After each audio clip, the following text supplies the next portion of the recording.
Cause baby like ooh, it's all another flower lay. The sun goes around the state.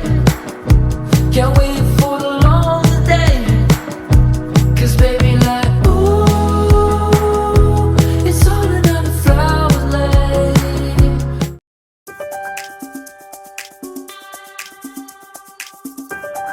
Good morning everyone! Today is our day 2 here in Ho Chi Minh. And before tayo gagala guys, of course kakain muna tayo and nag-book kami ng ride sa Grab. So pupuntahan natin yung first destination natin, which is ang Banh Mi Huyen Hoa. Pinakamasarap na banh mi here in Saigon. Kaya ngayon we are here at Banh Mi Huyen Hoa. Pumipila kami guys and buti na lang, konti lang yung tao. Kaya today titikman natin and eto yung breakfast natin today.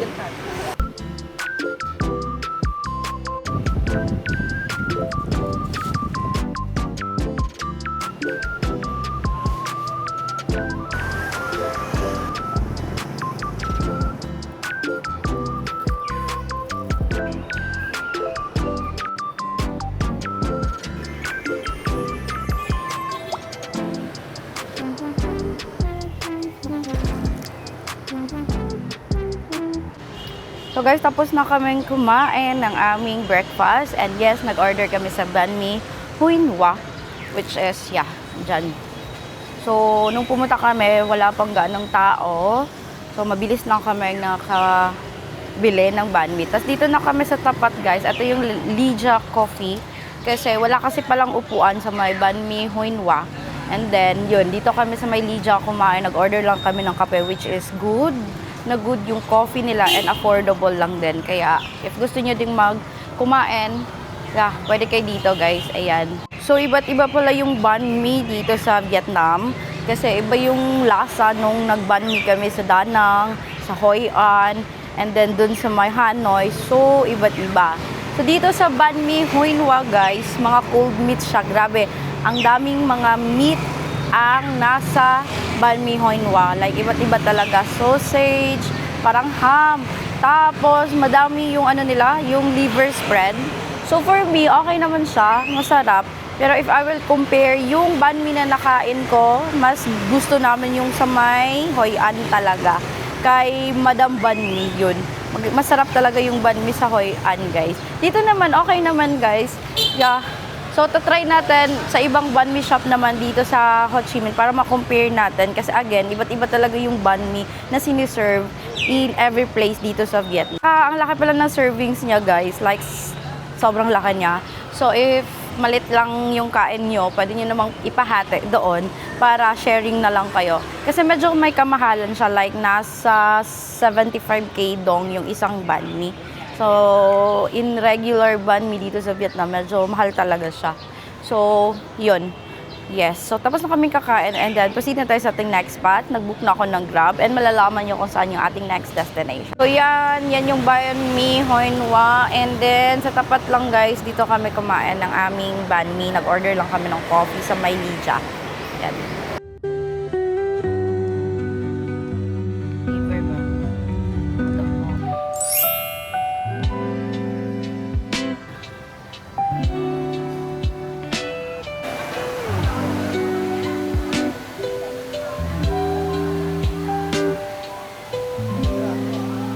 So yes, we are here at Mien Thao Moc, isang Instagrammable aesthetic na cafe here in Ho Chi Minh.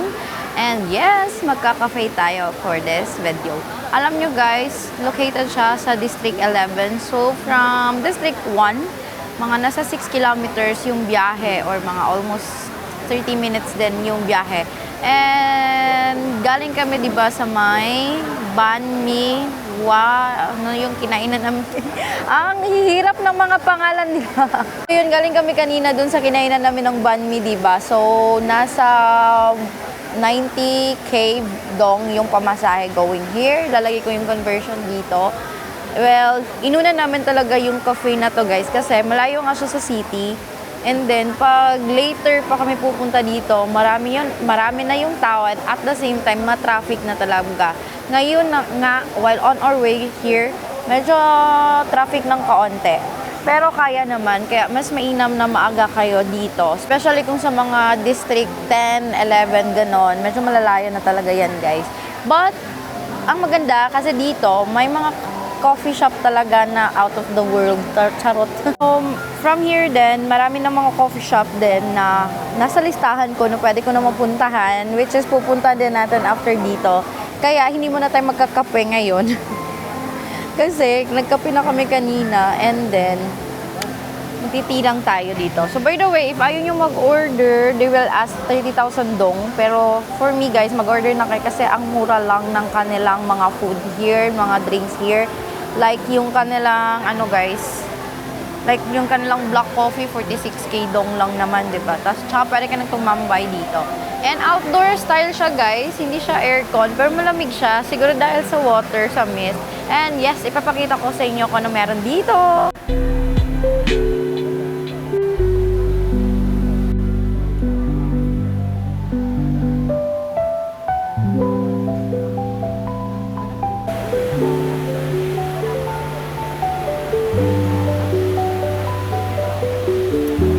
Alam mo yan sa kung ano eh.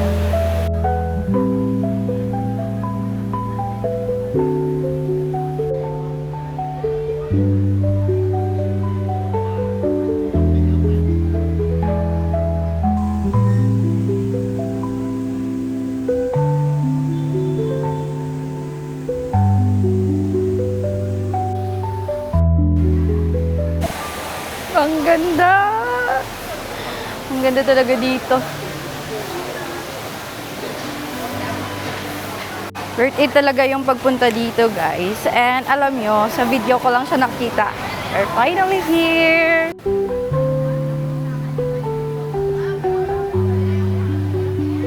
Sobrang laki pala ng lugar na to, guys. Ito nga, nasa second floor ako. Tapos connected lang din. Although outdoor siya, pero hindi talaga siya mainit. Kasi napakalaki ng space, napakaraming halaman, tsaka may mist, and mahangin siya dito, guys. Ang ganda talaga dito. Ganda talaga dito.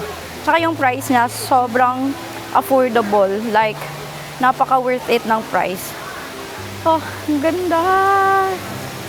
Grabe, hindi ako makapaniwala. Dito kami. Kakaiyak.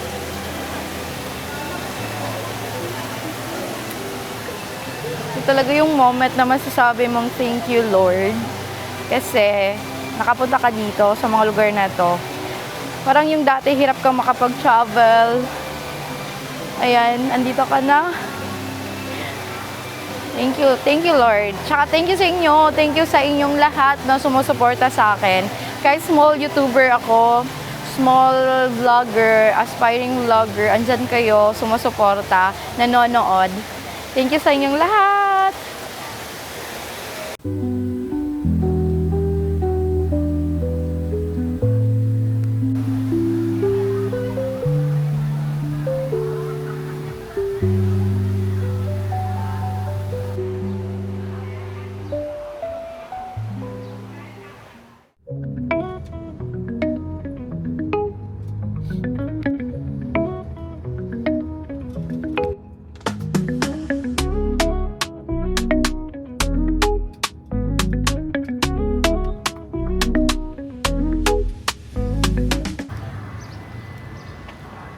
From the last cafe na pinuntahan natin. Next naman ay cafe na naman. So, mga 4.4 kilometers. And we arrived here at Oasis Cafe. Ooh! Cafe hopping talaga to, guys. Oasis Cafe. Lalagay ko na lang yung fare sa baba para maplano nyo din kung ano yung mga pupuntahan nyo and magkano yung pamasahe. But yeah, this is Oasis Cafe. Hanap tayo mga upuan. Let's go.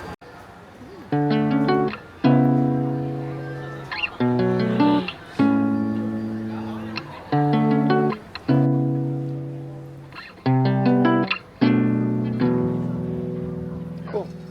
Yeah, some of those would be nice.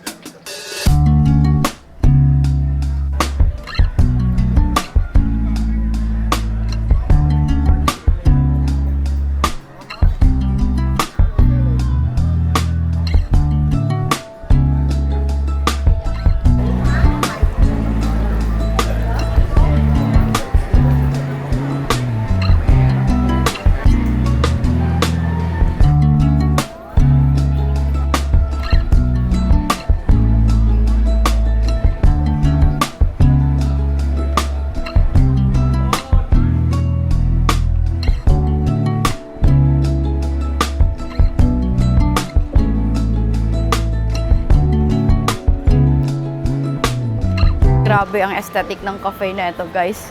Ang laki niya and it's an outdoor cafe pa din. Pero sobra panalo talaga sa ganda. Ang ganda talaga. So, must try niyo din itong puntahan, itong Oasis Cafe. Sobrang ganda talaga niya, guys. Kaya tingnan niyo, nasa taas ako, guys. Tingnan niyo naman kung gano'ng kaganda dito. Ka-aesthetic. Grabe talaga yung mga cafe ng Vietnam, guys.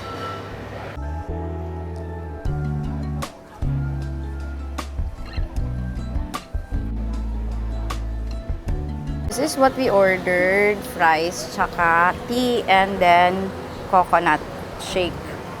Ayan, tingnan nyo naman kung gano'ng kaganda yung view dito, guys. Habang umiinom ka ng shake mo, ganito ka-refreshing yung view dito.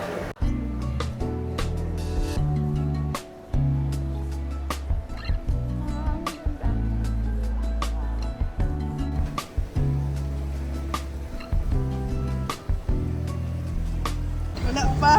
Na sir. Isa nilang bed. Hi, sir. Okay. Ay, mga ka-works. Wala mo gadahom, no? Wala mo gadahom.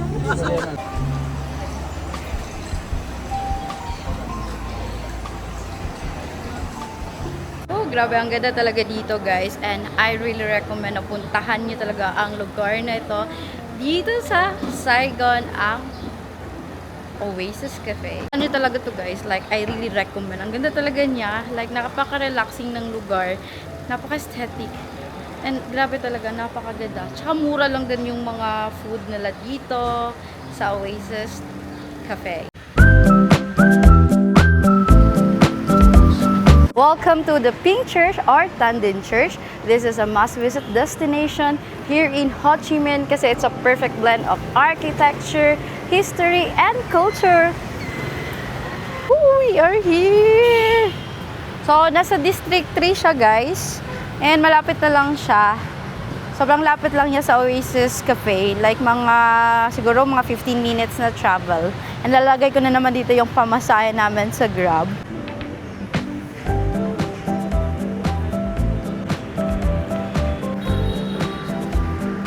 Kabuki!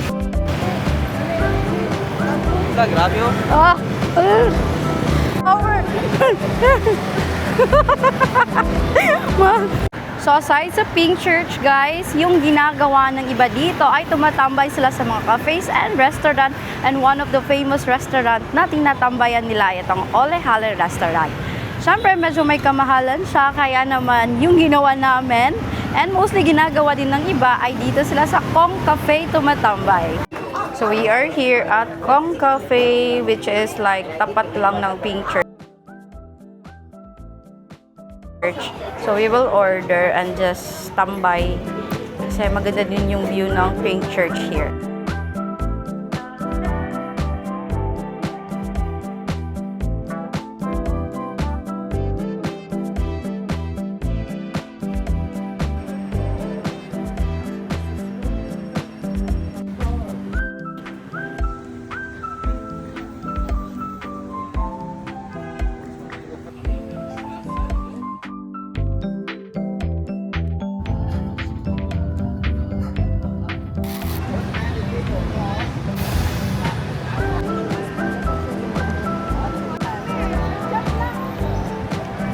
Welcome to Saigon Post Office!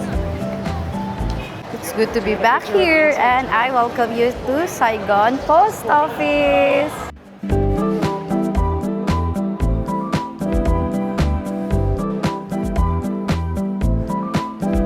So, you can send your postcard here. Ang dami nila dito.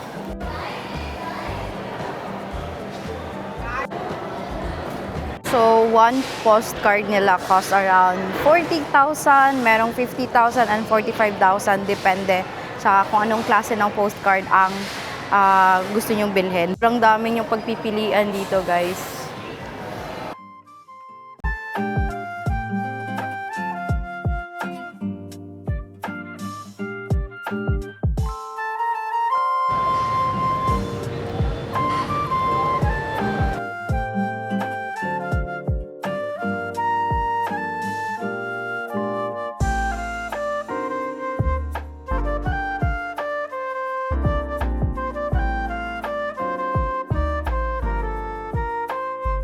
So that's the Notre Dame Church.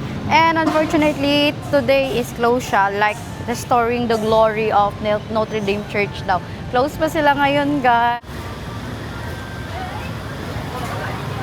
So we are here at Pha Wa Pasture. Yan, one of the recommended kainan here in Ho Chi Minh, ang Pha Wa Pasture. Dito tayo kakain ng dinner, guys. Let's go!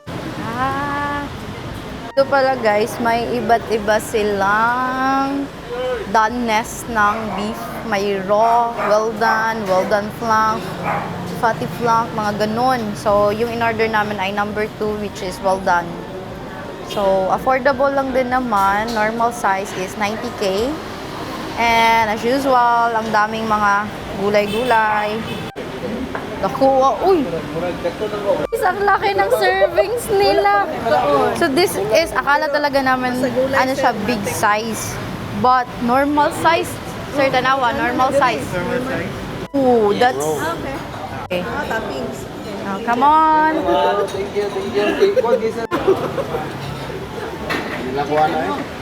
So we will be eating here. Servings nila dito, guys. Grabe, ang laki ng servings nila. Baboy. Pinipili kasi nila yung dahon, guys. Kasi may Tagalog ng piangaw. Pero actually, hindi naman gusto yung lasa or amoy ng ano, ng coriander or cilantro. Yan.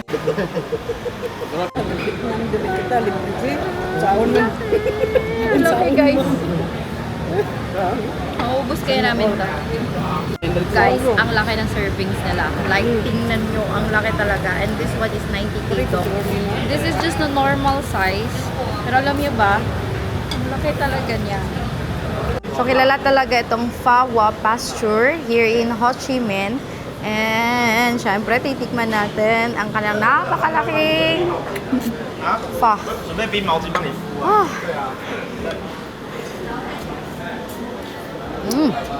Ah. Lami ang sa sabaw, no?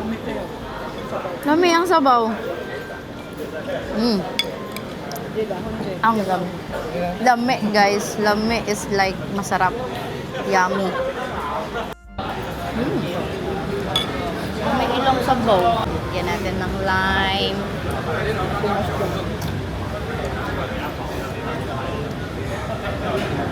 Pero kakao na kanete.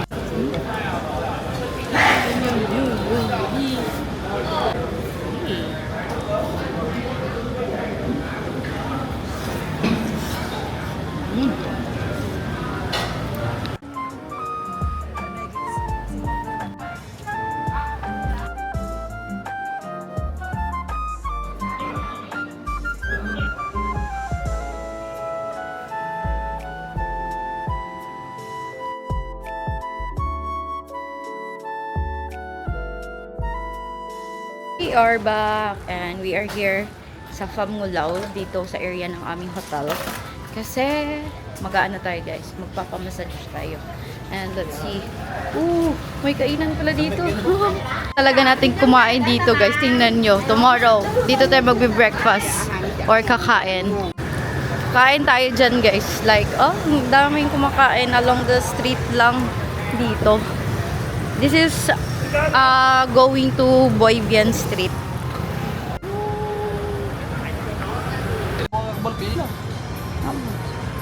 So, nagpa-massage siya dyan, guys. Foot massage at Pham Ngo Lao, District 1. Kim Spa. Yan yung rate nila.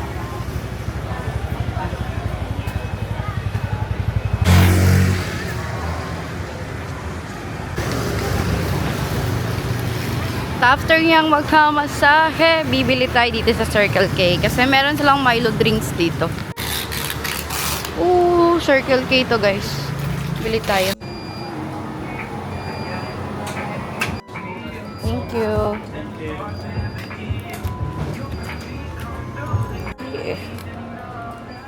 Come now, just be sure that you can if you already tried to get credit.